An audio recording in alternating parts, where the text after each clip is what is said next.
Hello विद्यार्थी मित्रांनो, global online मराठीवर तुमचं स्वागत आहे। तर विद्यार्थी मित्रांनो, महाराष्ट्र सेट परीक्षेचा जो रिझल्ट आहे तो का लागत नाही, त्याचं जे कॉन्क्रीट म्हणजे ऑफिशियल नोटीस जे आहे तर सेट भवनाने आता त्यांच्या वेबसाईटवर टाकलंय आणि त्यात त्यांनी म्हटलंय की मराठा आरक्षण जे आहे तर त्याचं जे त्यासाठी ते वाट बघत आहेत आणि गव्हर्नमेंट म्हणजे महाराष्ट्र राज्य सरकारकडनं ते वाट बघतायत की मराठा आरक्षण या रिझल्टमध्ये लागू करावं की नाही करावं।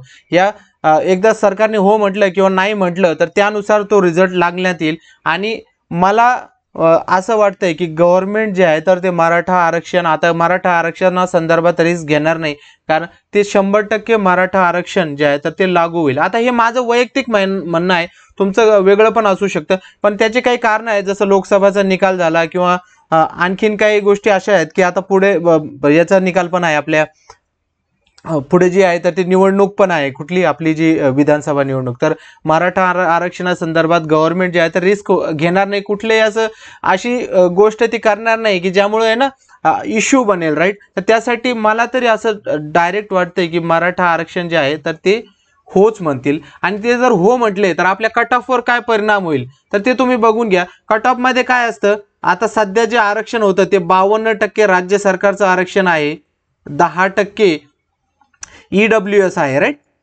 EWS चं आरक्षण आहे आणि परत 10% जे आहे तर ते आता आपण जे SCBC म्हणजेच मराठा आरक्षण ज्याला आपण म्हणतो तर ते लागेल। तर आता काय होईल, या 62% जे आरक्षण आहे त्याला काही फरक पडणार नाही, राईट। यात पण फरक पडेल, मी तुम्हाला सांगतो। तर यात काय होईल, जे 52% आहे त्याला काही फरक पडणार नाही, पण जे उरलेले 10% आहेत, राईट, 10% कुठलं, EWS वालं, राईट। तर EWS चा कट ऑफ, कारण यातले काही लोक जे आहेत ना ते मराठा आरक्षणात जातील, तर EWS चा कट ऑफ हा फार कमी होईल। म्हणजे जनरली पण तो 2% कमी लागतो, यावेळेस असं पण होऊ शकतं की 4% सुद्धा EWS चा कट ऑफ जो आहे तर तो कमी लागेल, राईट। आणि जनरल कॅटेगरीचा कट ऑफ आहे तो थोडासा वाढेल, 1 किंवा 2% जनरल कॅटेगरीचा कट ऑफ वाढू शकतो। आणि हा कारण पहिल्यांदा हा लागेल असं आपण गृहीत धरतोय, राईट। हे एक हायपोथेटिकल सिच्युएशन आहे आणि मला तरी वाटतं 90 to 80% जो आहे ना तो तशा पद्धतीनेच होणार आहे। तर SCBC म्हणजे मराठा जो कॅटेगरीचा जो निकाल असेल त्याचा पण कट ऑफ खूप कमी असेल। जनरल कॅटेगरीचा कट ऑफ आहे ना तो जवळपास +2 किंवा +3 वाढू शकतो, म्हणजे जो येणारा कट ऑफ होता त्यापेक्षा एक्सपेक्टेड कट ऑफ पेक्षा कट ऑफ इतका वाढेल, राईट। आणि दुसरी गोष्ट म्हणजे तुम्ही म्हणाल सर आता हे कट ऑफ बद्दल जर कुणाला तुमचं काय मत असतं ते तुम्ही कमेंट मध्ये कळवा। आता हे प्रत्येकाचं हे असतं, पण एक जनरल लॉजिकल जर आपण विचार केला तर कट ऑफ जो आहे तर EWS चा कट ऑफ कमी होईल, मराठा आरक्षण म्हणजे मराठा कॅटेगरीचा कट ऑफ SCBC चा जो आहे तो पण कमी असेल, पण जनरलचा कट ऑफ जो आहे तर तो जवळपास +2 ने तो कट ऑफ जो आहे ना तर तो वाढेल। आता रिझल्ट कधी लागेल, समजा महाराष्ट्र सरकार, आता हे सर्व विद्यार्थ्यांवर डिपेंड करतं, कारण सरकारला काहीही देणं घेणं नसतं रिझल्ट बद्दल, लक्षात घ्या। जोपर्यंत आपण आवाज उठवणार नाही, जोपर्यंत आपण त्यांना सांगणार नाही तोपर्यंत ते निर्णय घेणार नाही, हे लक्षात घ्या। निर्णय ते कुठलाही घेऊ शकतात, यस किंवा नो, पण तो निर्णय सुद्धा त्यांना घ्यायला हवा। लवकरात लवकर जर निर्णय घेतला तर ते फायदा होईल, राईट। नो म्हटलं तर विषय संपला, जर मराठा आरक्षण लागू करू नका, पण तसं मला तरी वाटतं तसं होणार नाही।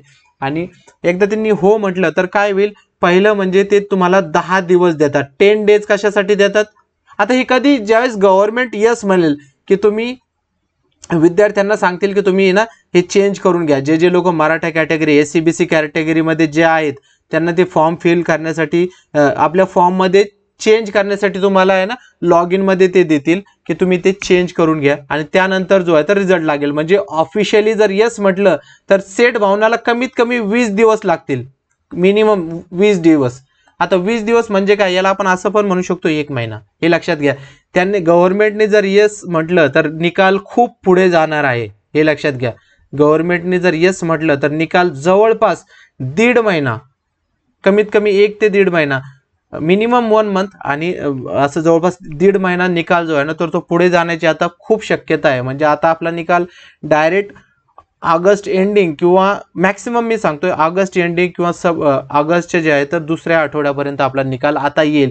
हे आता कारण आता हे लक्षात घ्या, गव्हर्नमेंटला आता असतं की आपण म्हणतो गव्हर्नमेंट असंच काही निर्णय घेत नाही, जोपर्यंत आपण ट्विटरवर किंवा आपण फोन कॉल्स किंवा आपण असं न्यूज थ्रू किंवा मग कुठे कुठे पत्रकारांनी प्रश्न विचारले तरच गव्हर्नमेंट जे आहे ते निर्णय घेतं. त्यांना जास्त गरज नसते, आरामात त्यांचं जे आहे ना काम चाललं असतं, राईट. तर सगळ्यात विद्यार्थी म्हणून आपण काय करू शकतो, ट्विटरवर तुम्ही टॅग करा शिक्षण मंत्र्यांना. तर तिथे सगळ्यात सोपं असतं शिक्षण मंत्र्यांना टॅग करून तिथे सांगणं की बाबा महाराष्ट्र रिझल्टचा जो आहे ना तो लवकरात लवकर लावावा, राईट.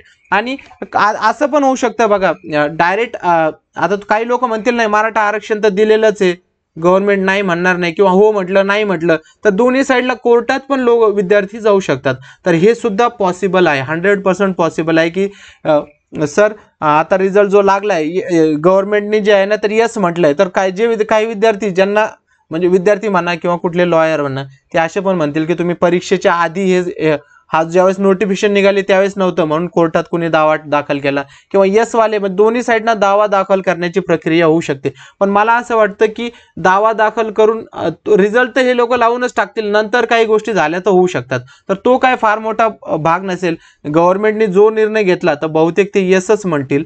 आणि तिथे जो आहे तर निकाल जो आहे तो आता एवढं एकंदरीत म्हणायचं काय की एक ते 1.5 महिना म्हणजे 1 to 1.5 month जो आहे तर आपला निकाल पुढे जाणार आहे, राईट.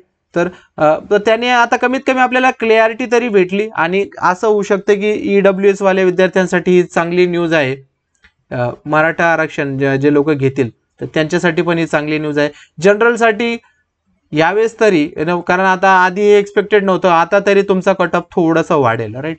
तर ह्या गोष्टी ह्या व्हिडिओमधनं होईल. दुसरी गोष्ट म्हणजे आता पुढची एक्झाम, जसं मी म्हटलं की आता पुढची एक्झाम जी आहे ना ती हळूहळू पुढेच जाणार आहे. म्हणजे आता जे मार्च जे आहे तर पुढच्या मार्चपर्यंतच एक्झाम होईल असं मला तरी वाटतंय.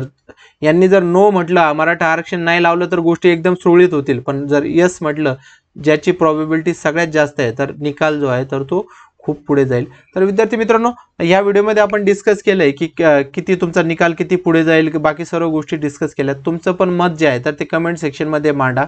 म्हणजे आणि दुसरी गोष्ट, आपण या निकाल लवकर लागण्यासाठी काय काय करू शकतो ते ग्लोबल ऑनलाईन पण तुमच्यासाठी काही गोष्टी करू, आपण सुद्धा करू.